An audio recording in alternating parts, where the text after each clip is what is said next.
Hello everyone, काफ़ी दिनों बाद एक नया रिव्यू आ रहा है अपने इस चैनल पे। This is the all new Carens कैलविस।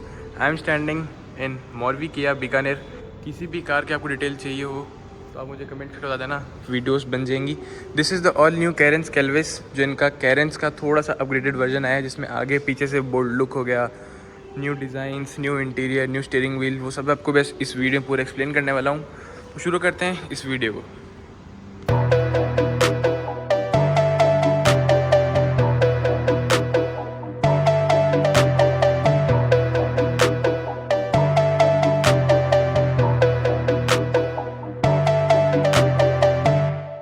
शुरू करते हैं फ्रॉम इट्स की। ऐसी कुछ की देखने को मिलती है इसमें। This is the new key fob, जो कि इनके सारे कार्स में हमारे लग गया है। तो ये थोड़ा सा पुराने वाले से बिल्ट में हैवी है और थोड़ी और प्रीमियम देखने को मिल जाती है, फ्लिप की जाती है, because this variant is HTK। This is the most value for money variant of this Kia Carens Clavis, because इसमें तीनों इंजन टाइप देखने को मिल जाते हैं, petrol, natural aspirated petrol, turbo petrol और डीजल। तीनों HTK वेरिएंट से स्टार्ट होने लग जाते हैं। उससे निचले मॉडल्स में तीनों इंजन टाइप्स अपने को नहीं देखने को मिलता, तो यहाँ पे फ्लेक्सिबिलिटी ज़्यादा है। हालांकि ऑटोमेटिक HTK में तीनों में ही नहीं आता। अगेन की मैं स्टार्ट करूँ, फ्लिप की HTK वेरिएंट में फ्लिप की आती है। This is the lock, unlock और यहाँ पे बूट रिलीज़। ऐसे कुछ सिंपल सोबर हैवी अच्छी की है। बात करते हैं इसके फ्रंट लुक्स से। फ्रंट लुक्स में यहाँ पे देखने को मिल जाता है अपने को DRL, ऐसे कुछ DRL है। बीच में क्रोम एलिमेंट, अगर इसके ऊपर वाले मॉडल्स में जाओगे तो ये प्रॉपर कनेक्टेड में आ जाएगा। किया नया एनवलप किया का। नीचे की साइड बात करें तो यहाँ पे देखने को मिल जाता है प्रोजेक्टर हेडलैम्प्स। यहाँ पे वो LED हेडलैम्प्स का नहीं है, सिंगल प्रोजेक्टर हेलोजन हेडलैम्प। नीचे इंडिकेटर भी हेलोजन। यहाँ पे HTK वेरिएंट है, मतलब ये HTK, तो उसमें से भी फ्रंट पार्किंग सेंसर्स देखने को मिल जाते हैं। टोइंग हुक, नीचे सिल्वर एक्सेंट, बम्पर में 195 mm की ground clearance. This is the diesel इसका पड़ता है अप्रॉक्स 18.5 लाख अप्रॉक्स, मतलब 18.5 लाख का। बाकी और मैं आपको डिटेल्स में बता दूंगा कितने के पड़ते हैं, नीचे प्राइसेस आ जाएंगे। और जो इसका पेट्रोल है वो अप्रॉक्स पड़ता है 16.5 का। तो ऐसे करके इसके वेरिएंट्स आते हैं। तो देखो, सबसे पहली बात तो ये है कि जो इसका ये HTK वेरिएंट है, ये मोस्ट वैल्यू फॉर मनी है। पेट्रोल इसका variant, petrol engine and natural aspirated petrol इसका पड़ जाता है approx 16 to 16.5 lakh, depending on your RTO and all. वो मैं आपको स्क्रीन पे फ्लैश कर दूंगा कि मॉर्वी किया में कितना प्राइस आ रहा है बीकानेर में। बाकी कंपेयर करते हैं इसके और कॉम्पिटिशन्स की कार्स, जैसे XL6 हो गई, तो उसका top model alpha manual transmission, ये भी मैनुअल की बात है, वो भी मैनुअल है। अल्फा मैनुअल भी अपने को पड़ता है अप्रॉक्स 15.50 लैक्स। तो उससे भी ये एक्स्ट्रा है, मतलब 50K इसमें एक्स्ट्रा लग रहे हैं। तो उसमें ऐसा जिसमें क्या उससे एक्स्ट्रा देखने को मिल जाता है अल्फा से। अर्टिगा से इसका सच मेरे को तो कोई कंपटीशन लगता नहीं, क्योंकि अर्टिगा इससे सस्ती पड़ जाती है, उसका टॉप मॉडल भी लो। तो भाई ऐसे कुछ देखने को मिल जाती है इसकी पूरी लुक्स वाइज बहुत अच्छा काम हुआ है। पीछे इन्होंने मेन चीज़ करी है, जो आप देखते हो ना after market head tail lights लोग बग लगवाते हैं, वो इन्होंने फ्रॉम द कंपनी वैसे से दिया है, काफ़ी प्यारा है। कनेक्टेड टेल लैम्प्स चाहिए तो HTK प्लस, जो इससे ऊपर वाला वेरिएंट है, उसमें आपको देखने को मिल जाता है कनेक्टेड टेल लैम्प्स। इसमें कनेक्टेड नहीं है, बीच में यहाँ पे ब्लैक एक्सेंट है। ऐसे कुछ टेल लैम्प्स है। पीछे न्यू बैजिंग कैरेंस कैलविस। बाकी है सच शेप वगैरह तो पूरी सेम सी ही है। कुछ कॉस्मेटिक चेंजेस करें जिससे कार थोड़ी और बोल्ड लग। पर इसके साइड प्रोफाइल की तरफ, साइड प्रोफाइल में यहाँ पे 16 इंचेस का, this is not a alloy wheel, this is the alloy wheel cover. देखो एलॉय व्हील नहीं है, ये व्हील कवर है ये। और इसका जो टायर प्रोफाइल साइज़ है, टायर प्रोफाइल साइज़ ये रहा 205/65 16 इंच का। अगेन से नॉट एलॉय व्हील, ठीक है। मतलब आप ये समझो कि आप डीजल के लिए 18.5 लाख दे रहे हो। अगर आपको पेट्रोल चाहिए तो इसका कंपटीशन तो है, XL6 हो गई, अर्टिगा हो गई। डीजल चाहिए तो कोई कंपटीशन नहीं, क्योंकि मारुति ओनली पेट्रोल वेरिएंट में ही सेलिंग करता है, डीजल उनके पास है नहीं। ऐसा कुछ इसका एलॉय व्हील का डिज़ाइन है, एलॉय व्हील कैप का डिज़ाइन है। 16 इंच का एलॉय व्हील, यहाँ पे क्लैडिंग और ऐसा लुक इस सेम। आगे से थोड़ा और बोल्ड लुक दिया हुआ है। साइड में बात करें ORVM पे यहाँ पे इंटीग्रेटेड देखने को मिल जाता है इंडिकेटर, बट ये फोल्डेबल अनफोल्डेबल नहीं है। फोल्डेबल अनफोल्डेबल चाहिए विद की तो आपको इससे ऊपर वाला वेरिएंट लेना पड़ेगा, जो कि है HTK प्लस। ऊपर यहाँ बात की जाए रूफ रेल्स भी यहाँ पे डुअल टोन में है। पीछे ये देख रहे हो शेड्स लगाए हुए हैं, जो कि काफ़ी सही है। इंटीरियर वाले पोर्शन में जब अपन बढ़ेंगे तो वो भी एक्सप्लेन कर दूंगा। डोर हैंडल्स आगे और पीछे दोनों में ही बॉडी कलर्ड, नीचे same as it is alloy wheel. बाकी जो ये देख रहे हो, इसको जो स्टैंड्स है, ये काफ़ी बढ़िया है, काफ़ी सच बहुत बड़ी गाड़ी सी लगती है। डायमेंशंस वगैरह स्क्रीन पे फ्लैश कर दूंगा कि कितने एग्जैक्ट है इसकी। जैसे बात करें, there is no defogger, no rear wiper, कुछ यहाँ पे नहीं है, प्लेन ग्लास है। इससे ऊपर वाला वेरिएंट लोगे HTK प्लस तो वहाँ पे अपने को चीज़ें देखने को मिल जाएगी। ऊपर स्पॉइलर यहाँ देखने को मिल जाता है। एज सच काफ़ी बड़ा ब्रॉड स्पॉइलर है इसका। शार्क फिन एंटीना, ये मैंने आपको बता दिया। Roof rail. और बात की जाए इस ऊपर वाले वेरिएंट लोगे HTK प्लस तो यहाँ पे पूरी कनेक्टेड आ जाएगी। ये पूरा piano black finish Kia Carens Clavis. और बात की जाए बूट स्पेस की, बूट स्पेस से पहले नीचे कवन बढ़ जाते हैं। नीचे 4 रिवर पार्किंग सेंसर्स, 1 2 3 4। यहाँ पे सिल्वर एक्सेंट जो आगे था, रिवर्स लाइट यहाँ पे बीच में प्लेस्ड है और स्टेपनी इसकी नीचे प्लेस्ड है। स्टेपनी की साइज़ की बात की जाए तो दिस इज़ 205 CTFR मतलब 16। सो दिस इज़ 205 65 R16 मतलब एज इट इज़। जो टायर्स का साइज़ है वही स्टेपनी का साइज़ है, जो कि प्लस पॉइंट है इस कार में। इसकी बूट स्पेस की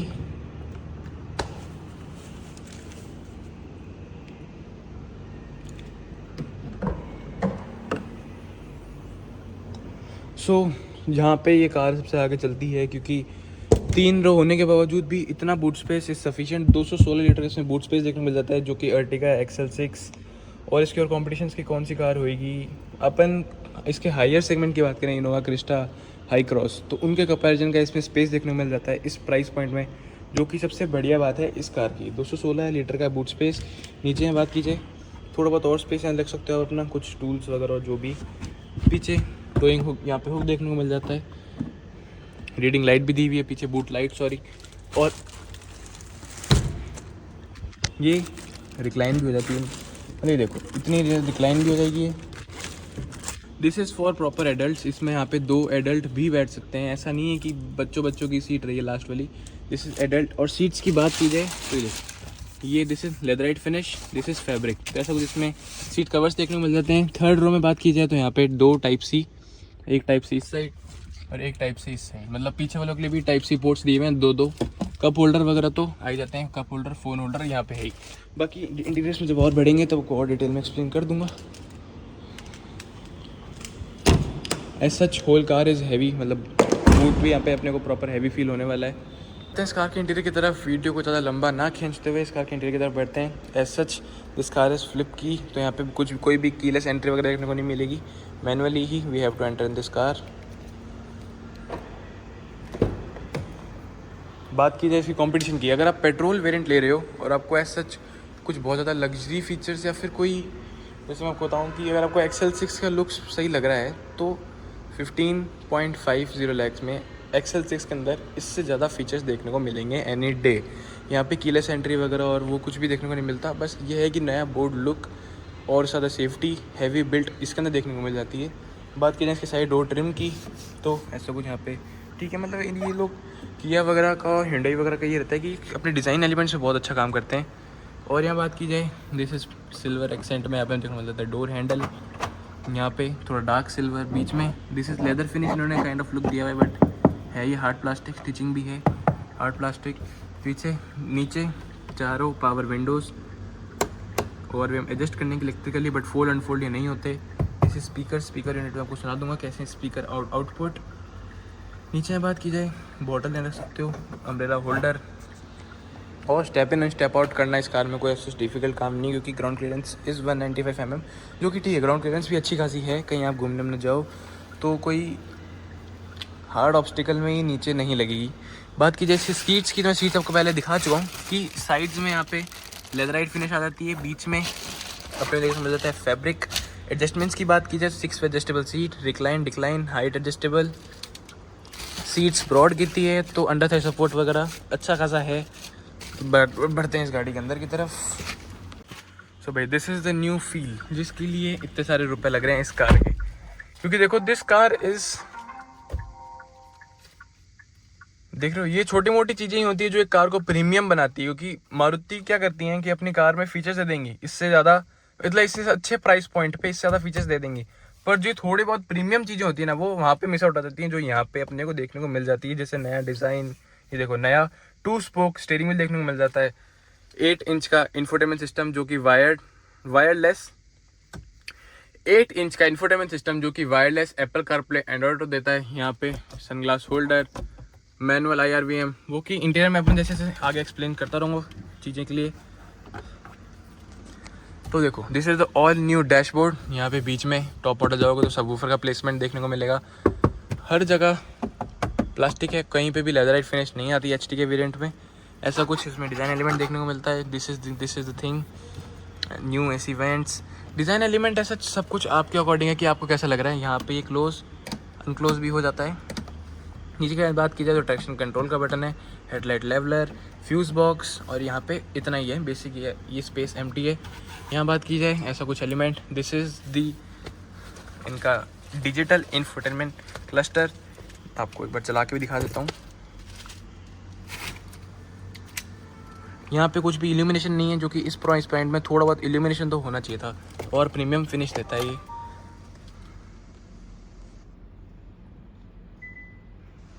ये चीज़ में यहाँ पे देखने को मिल जाती है। 8 इंच का इंफोटेनमेंट सिस्टम जो कि wireless Apple CarPlay Android auto support करता है। ये इनका बहुत पुराने टाइम से चलता आ रहा है, जो कि इसमें भी देखने को यहाँ पे मिल जाता है।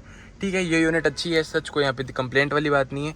न्यू AC वेंट्स, जैसे कि टॉप मॉडल नहीं है तो यहाँ पे क्रोम एलिमेंट्स वगैरह थोड़ी मिसिंग है। बात की जाए यहाँ की तो HT के वेरिएंट में भी अपने को यहाँ पे ऑटोमेटिक AC देखने को मिल जाता है, जिसका AC का यूनिट काफ़ी प्यारा है। इनका बीच में यहाँ पे एक डिस्प्ले है और इजीली कंट्रोल कर सकते हो। कुछ भी यहाँ पे कॉम्प्लिकेटेड बटन्स वगैरह नहीं है, और ऐसा भी नहीं है कि इसका जो इंफोटेनमेंट सिस्टम का कंट्रोल्स है वो यहाँ पे आ रहे हैं स्क्रीन पे। इसका प्रॉपर एक सेपरेट डिस्प्ले है, जो कि सही है। नीचे की साइड यहाँ बात की जाए USB, एक कार में USB सॉकेट भी होना चाहिए टायर इन्फ्लेटर के लिए। ये आ जाता है टाइप सी पोर्ट एक यहाँ हो गया। 2 थर्ड रो में हो गए, बाकी सेकंड रो की तरफ हम बढ़ते हैं। यहाँ पे दिया हुआ है फ्रंट पार्किंग सेंसर्स के लिए, हिल डिसेंट कंट्रोल सॉरी। यहाँ पे एज सच कुछ वायरलेस चार्जिंग नहीं है। वायरलेस चार्जिंग अगर आपको चाहिए तो HT के ऑप्शनल में जाना पड़ेगा, जो कि इससे HT के प्लस ऑप्शनल। बात की जाए यहाँ पे गियर्स की तो दिस इज बेसिक थिंग, मतलब यहाँ पे कुछ भी क्रोम एलिमेंट्स वगैरह यूज़ नहीं किया हुआ। 6 speed manual transmission with diesel, जो कि पावर निकालता है 115 bhp और 250 Nm टॉर्क, जो कि मैं आपको इंजन बे की तरफ जाऊँगा तो और थोड़ा डिटेल में एक्सप्लेन कर दूँगा। ठीक है, मैनुअल की शिफ्टिंग वगैरह भी इसमें ठीक है। एज सच किया के इंजन्स रिफाइंड होते हैं, गियर्स वगैरह भी इनके स्मूथ ही रहते हैं, इससे कुछ बहुत ज़्यादा क्लची से नहीं होते। क्लच की मूवमेंट की बात की जाए तो क्लच मूवमेंट इसका ठीक है, बहुत ज़्यादा हैवी हार्ड नहीं है। इनका मैंने जितने लोगों से कंप्लेन सुनी है कि गाड़ी 50-60 हज़ार चलने के बाद में क्लच हार्ड हो जाता है, जो कि पता नहीं, और आपको ओनर्स की रिव्यू से ही पता चलेगा ये चीज़। तो प्रॉपर डेड पेडल भी दिया हुआ है यहाँ पे। This is for the hood opening. और यहाँ बात की जाए बीच में 2 cup holder, manual hand brake में भी यहाँ पे कुछ भी क्रोम एलिमेंट वगैरह नहीं है। This is soft touch. यहाँ पे एक ट्रे दी हुई है, कुछ अपना कैश रख सकते हो, कॉइन्स रख सकते हो, कुछ छोटा मोटा सामान रख सकते हो। नीचे स्पेस इसमें अच्छी खासी है। बात की जाए इसके एडजस्टमेंट्स की तो ये एडजस्टेबल नहीं है, एक जगह पे ही रहेगा। ग्लव बॉक्स की बात की जाए, ग्लव बॉक्स इज डीप, ठीक है। पर यहाँ बात की जाए सनशेड की, अपने को यहाँ पे देखने को मिल जाता है मिरर, कुछ भी यहाँ पे लाइट्स वगैरह नहीं है। इस side manual IRVM, automatic IRVM। इस प्राइस पॉइंट पे तो एक्सपेक्टेड होता है, क्योंकि डीजल ये कार पड़ी अपने को 18.5 लाख। तो 18.5 लाख को देखते हुए चले अपन, तो हालांकि डीजल कार है ठीक है, बट तब भी थोड़े बहुत और फीचर एक्सपेक्टेड होते हैं, जैसे कि क्रूज़ कंट्रोल। इसमें यहाँ पे क्रूज़ कंट्रोल देखने को नहीं मिलता। This is the control for multimedia. इसके इंफोटेनमेंट सिस्टम के यहाँ पे सारे कंट्रोल है, उल्टा कर दिया। पहले ये चीज़ यहाँ आती थी, ये चीज़ें यहाँ आती थी। जैसे इनका न्यू स्टीयरिंग व्हील आया, चीज़ें फ्लिप हो गई है। किया का न्यू लोगो, स्टीयरिंग व्हील बढ़िया, मतलब काफ़ी अच्छा प्रीमियम स्टीयरिंग व्हील यहाँ पे देखने को मिल जाता है। हालांकि इसमें यहाँ पे कुछ भी लेदराइट फिनिश वगैरह, लेदराइट कवरिंग नहीं है, नॉर्मली एकदम प्लास्टिक का, बट ठीक है, अच्छा है स्टीयरिंग व्हील, प्रीमियम देखने को मिल जाता है। ऑटोमेटिक हेडलैम्प्स यहाँ जाती है फ्रॉम HT के वेरिएंट, और ऑटोमेटिक वाइपर्स देखने को नहीं मिलता। यहाँ बात की जाए, थोड़ा इसको स्क्रॉल करके भी दिखा देता हूँ कि इंफोटेनमेंट सिस्टम में क्या क्या यहाँ पे देखने को मिल जाता है, इंफोटेनमेंट क्लस्टर में सॉरी। तो करंट ट्रिप क्या चल रही है, कैसे कैसे है, और यहाँ पे और डिटेल्स की बात की जाए, क्लस्टर थीम, ये आप यहाँ चेंज कर सकते हो जैसे आपको सही लगे, ठीक है। बाकी ऐसा ये कोई आपके लिए बहुत ज़्यादा नई चीज़ नहीं है, क्योंकि ये चीज़ें बहुत पुराने टाइम से इनकी चलती हुई आई रही है, वही सब चीज़ें हैं।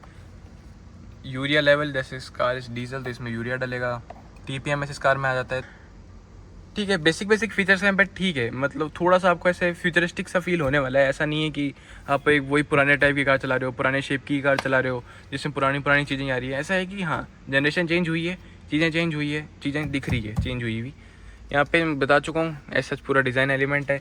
आगे से मैं आपको मोटा मोटा इस कार में सब कुछ एक्सप्लेन कर चुका हूँ। बढ़ते हैं इसके मेन मिड रो की तरफ, टाइम ज़्यादा ना ख़राब करते हुए। सीट पहले एडजस्ट कर लेता हूँ अपने हिसाब से, तो ठीक है। हेडरेस्ट वगैरह तो भाई फर्स्ट रो में तो हेडरेस्ट में वैसे भी किसी कार में ऐसा कमी होती ही नहीं है।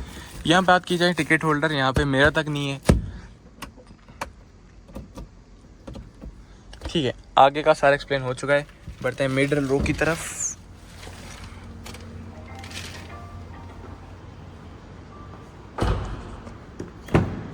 तो जो बेस्ट पार्ट है मेरे अकॉर्डिंग इस कार का वो है ये, इसमें यहाँ पे सनशेड देखने को मिल जाता है एचटी के वेरिएंट से, जो कि सही चीज़ है भाई, अच्छे खासे प्राइवेसी देता है आपको इस कार के अंदर। पीछे की बात की जाए, door went is wide enough. यहाँ पे भी आगे जो लेदराइट फिनिश वाला लुक दिया हुआ था वो यहाँ पे भी है, ऐसा चीज़ है हार्ड प्लास्टिक। यहाँ पे भी कोई भी पियानो फिनिश वगैरह नहीं है, वही ब्लैक। यहाँ पे silver accent, dark grey finish, नीचे बॉटल होल्डर और कुछ एक्स्ट्रा स्पेसेस। बात की जाए यहाँ पे स्टेप इन स्टेप आउट करने के लिए ऐसा कुछ ट्रैक्शन काइंड ऑफ भी दिया हुआ है। अब एडजस्टमेंट्स की बात करेंगे, इसके एडजस्टमेंट्स कैसे कैसे हैं। बात की जाए इसकी मिडल रो की, तो मिडल रो में देखो बीच में लेदराइट फिनिश, साइड में यहाँ पे फैब्रिक स्टिचिंग वगैरह भी वाइट में है, जो कि ठीक है, प्रीमियम फिनिश अपने को सीट कवर्स प्रॉपर देने वाले हैं। बीच में यहाँ पे हैंड रेस्ट। और बात की जाए इसके रिक्लाइन डिक्लाइन की, तो रिक्लाइन ये हो जाती है आगे पीछे। इसका लीवर यहाँ पे आगे पीछे भी बार बार कट लेना पड़ रहा है बिकॉज फ़ोन ओवर हीट हो रहा है, तो वो आईफोन इश्यूज़ थोड़े बहुत यहाँ पे होते ही हैं। सीट रिक्लाइन डिक्लाइन हो जाती है, आगे पीछे भी हो जाती है। अब बढ़ते हैं इसकी सीट की कंफर्ट की तरफ। तो जैसे ही अंदर बढ़ते हैं तो देखो सीट मैं कर देता हूँ मैक्सिमम पीछे, ये मैक्सिमम पीछे है सीट। एस एच में हाइट है 6 फीट 2 इंच, तो आगे भी 6 फीट 2 इंच, पीछे भी 6 फीट 2 इंच के हिसाब से भी अच्छी खासी यहाँ पे देखो मिल जाती है। स्पेसिंग, मैगजीन होल्डर, यहाँ पे मैगजीन होल्डर के साथ में फ़ोन होल्डर भी देखने को मिल जाता है। इस साइड फ़ोन होल्डर नहीं है। बात की जाए डोर की थर्ड की, तो ठीक है भाई, हैवी बिल्ट के साथ में कार आती है। अर्टिगा XL6 से ये यहाँ पे आगे निकल जाती है। दूसरा, उनमें स्पेसिंग वगैरह अच्छी है अर्टिगा XL6 में, बट प्रीमियमनेस थोड़ी सी कम आ जाती है, जो कि इसमें प्रीमियमनेस अपने को देखने को मिल जाती है। जैसे देखो ये अर्टिगा XL6 में भी पीछे यहाँ पे AC वेंट्स आते हैं, पर उन्होंने क्या दिया हुआ है, यहाँ पे एक बड़ा सा दिया हुआ है जो उनके बहुत पुराने टाइम से चलता हुआ आ रहा है, और यहीं पे उसके कंट्रोल्स दिए हुए हैं। यहाँ पे उन्होंने और प्रीमियम दिखाने के लिए क्या करा हुआ है, ये ऐसे दिए हुए, और AC वेंट्स यूँ दे दिए जो कि यहाँ से फोल्ड अनफोल्ड भी हो जाते हैं। बीच में बात की जाए हेलोजन लैंप, टॉप मॉडल में इसके जाओगे, ऊपर वाले मॉडल्स में जाओगे तो यहाँ पे LED देखने को मिल जाएगा। ऐसा कुछ देखने को मिल जाता है। अपने डोर हैंडल, पीछे भी प्रॉपर AC वेंट्स। लाइटिंग बात की जाए, पीछे भी हेलोजन। और क्या क्या देखने को मिल जाता है, दिस इज़ 2 टाइप C, तो मतलब 2 पीछे, यहाँ पे 2 यहाँ पे, 1 यहाँ पे, 5 टाइप C पोर्ट देखने को मिल जाता है, जो कि यहाँ पे किया और Hyundai बहुत अच्छा काम करती हैं। ये छोटी मोटे एलिमेंट्स देते हैं जो कि और प्रीमियम बनाती है एक कार को। और दूसरा ये चीज़ हो गई, और सबसे बढ़िया जो मेरे को इस कार में पर्सनली बहुत अच्छी लगी, जो कि है ये, उस सीट से मैं आपको एक्सप्लेन करता हूँ जाके। One touch, this is the premium feature. अब बढ़ते हैं इस कार के पीछे की तरफ, मतलब थर्ड रो की तरफ। तो 6 फुट 2 इंच हाइट होने के बाद में भी मैं थर्ड रो में जा रहा हूँ। ये देखो, अभी मैं आ चुका हूँ इसके थर्ड रो में। तो थर्ड रो में भी स्पेसिंग वगैरह सफिशिएंट है, मतलब 6 फुट 2 इंच के हाइट के हिसाब से।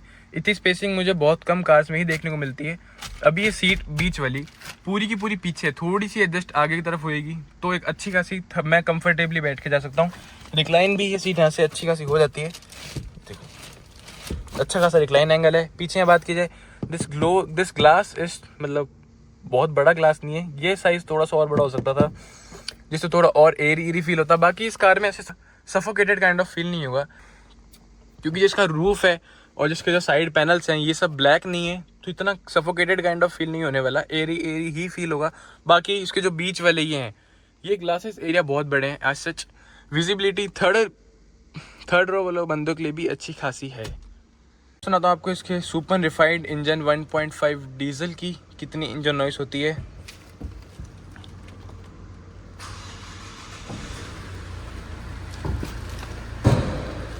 AC वगैरह कर देते हैं यहाँ पे ऑफ, खाली इंजन नॉइस सुनाएंगे।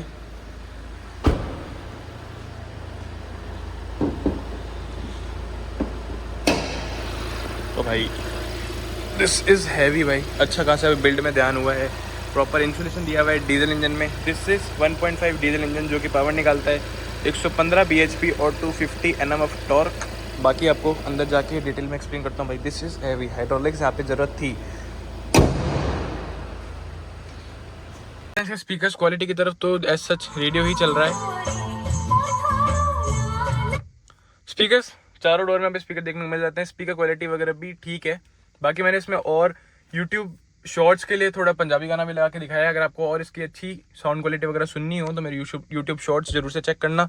दूसरा, अब बढ़ते हैं इसके फाइनल वर्डिक्ट की तरफ। तो you should pick up this over Ertiga XL6। और इसके ऊपर कॉम्पिटिशन की बात करें तो की है इनोवा क्रिस्टा या हाई क्रॉस। तो देखो हाई क्रॉस तो एक टोटल डिफरेंट चीज़ हो गई। उससे कंपैरिजन की तो ऑनेस्टली बताऊं तो ये कार नहीं है, क्योंकि उसका प्राइस पॉइंट बहुत ज़्यादा है। 30-35 लाख तक की पहुंच चली जाती है। ये 20 लाख 22 लाख तक की गाड़ी है, तो उतना कंपैरिजन करना जिसको बनता नहीं है। This is comparative to Innova Crysta XL6 और अर्टिगा से मैं मानता हूँ इसका कंपैरिजन नहीं है, क्योंकि अर्टिगा में सच कोई प्रीमियम फीचर आता ही नहीं है। उसमें इंफोटेनमेंट सिस्टम वगैरह भी इतना प्रीमियम नहीं है, कुछ भी उसमें है ही नहीं है अर्टिगा में। तो कंपटीशन किसकी कार है, जो कि XL6 और इनोवा क्रिस्टा। तो बात की जाए XL6 इनोवा क्रिस्टा की, तो सबसे पहले अगर आप एक 1.5 NA पेट्रोल इंजन लेना चाहते हो जिसमें आपको थोड़े बहुत बेसिक फीचर्स चाहिए हो, आपका बजट हो 15-16 लाख, 15 लाख या फिर आप ले लो 15.5-16 लाख, तो उसके लिए मेरे अकॉर्डिंग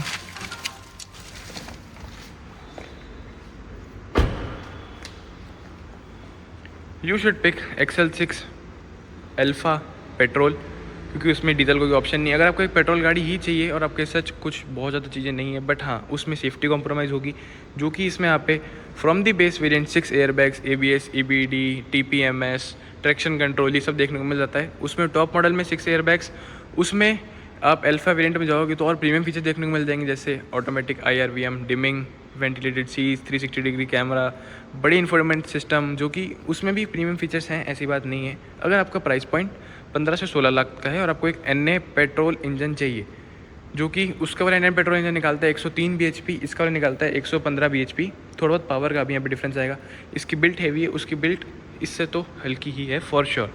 बात आते हैं डीजल, तो डीजल में XL6 साइड हो जाएगी, डीजल में बचेगी इनोवा क्रिस्टा और ये। अब बात करें इनोवा क्रिस्टा की, तो इनोवा क्रिस्टा का price point from the base variant इससे काफ़ी ज़्यादा रहने वाला है, जिसमें फ़ीचर्स भी इससे आधे के आधे होंगे, प्राइस पॉइंट भी ज़्यादा होएगा। और इनोवा क्रिस्टा आज के टाइम पे थोड़ी सी आउटडेटेड भी लगती है, क्योंकि इतनी प्रीमियम बोल्ड लुक के साथ में जो कार्स आ गई हैं उनका वो पुराना डिज़ाइन कैसे कम्पीट करे। Innova high cross is a new product, petrol hybrid product, जो कि मैं मानता हूँ थोड़ा सा हाई लेवल, थोड़ा सा हाई लग्जरी की तरफ चला जाता है, हाई प्राइस पॉइंट की तरफ चला जाता है। तो ये सच में आपको इस कार का पूरा डिटेल रिव्यू दे चुका हूँ कि इसमें क्या अच्छा है, क्या बुरा है, क्या प्लस पॉइंट है, क्या माइनस पॉइंट है। HT के वेरिएंट है ये अपने आगे, बीच का सा वेरिएंट है, HT के प्लस भी आता है, HT के ऑप्शनल भी आता है, और ऊपर HTX वगैरह भी आते हैं। तो वो सब चीज़ें बाद में, सनरूफ वगैरह इसमें नहीं आता, सनरूफ वगैरह मिलेगी आपको HT के ऑप्शनल में। तो यही है, जितने प्राइस डालोगे तो और फीचर्स आते रहेंगे। This is the most value for money car या most value for money variant of this car, Kia Clavis. अगर आपने वीडियो यहाँ तक देख ली है तो लाइक शेयर सब्सक्राइब करना मत भूलना। Thanks for watching, bye bye.